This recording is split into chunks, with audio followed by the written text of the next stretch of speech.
All right, so let's do a walkthrough of my Point Blank 2.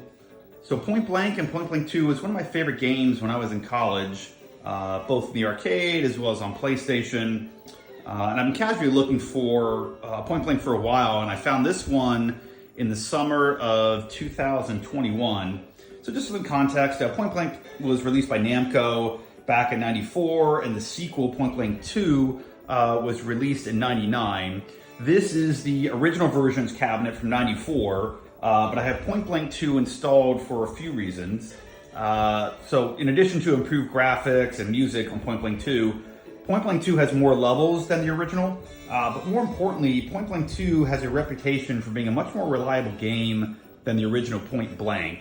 The story I was told was that Sony engineers got involved with the development of the PCB for Point Blank 2, and the quality and reliability was significantly improved over the original. You know, I've watched a lot of arcade walkthrough videos on YouTube, and I found surprisingly few examples of Point Blank in comparison to, you know, some of the other games that are out there.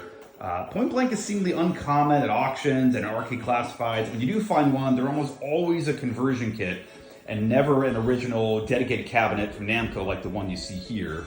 I've been told that 90% of the Point Blanks out there are conversion kits. You know, dedicated cabinets were just much more expensive, and most arcades just bought the cheaper version.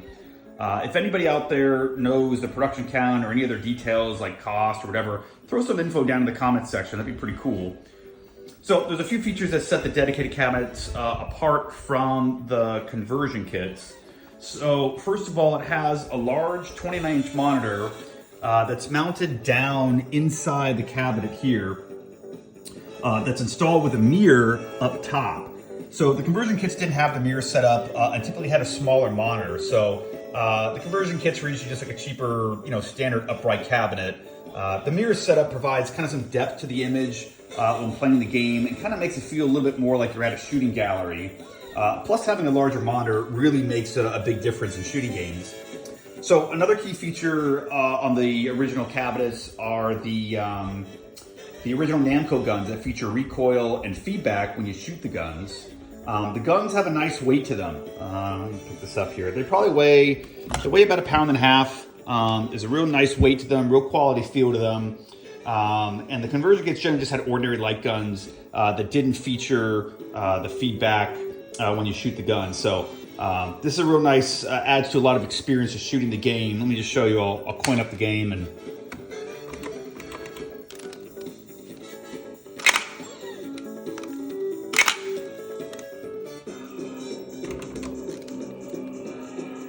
show you.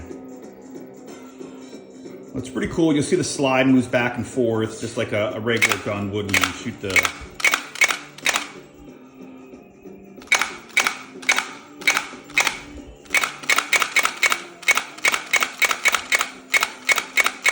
so pretty cool.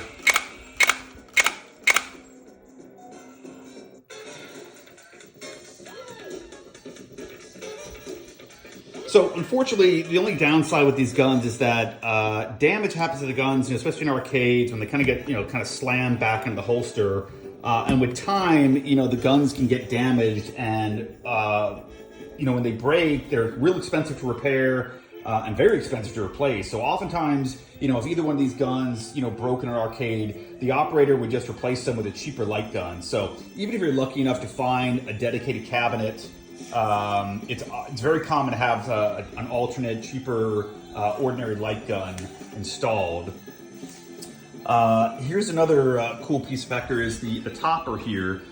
Most of the conversion kits did not have this big topper on top. This is really nice. I don't know the dimensions offhand, but it's probably, I don't know, maybe 2 feet wide by, I don't know, 14 or 16 inches high. So it's real nice touch to the game. Most of the conversion kits just had a smaller, kind of more standard style plexiglass arcade. So this is a nice topper on top of the machine. Last piece of cool fact about this cabinet is the cabinet, right? Just the artwork is fantastic. I think this side art is you know, very cool. I find this personally more desirable than kind of the red side, blue side art that came on Point Blank 2, or even the alternate bullseye style artwork that came, on the original cabinet. This cabinet's in pretty good shape. For being nearly 30 years old, it's in real good shape. Not a lot, very little fading. A little bit of fading here on the front here. That pink spot is normally red. But other than that, this is in really, really good shape. The last thing that I'll point out on this cabinet is you'll notice, if you didn't see it earlier, on the side art says gun bullet. So the game is point blank around the world, except in Japan, where it was marketed as gun bullet. As you can see here, this is a Japanese gun bullet cabinet.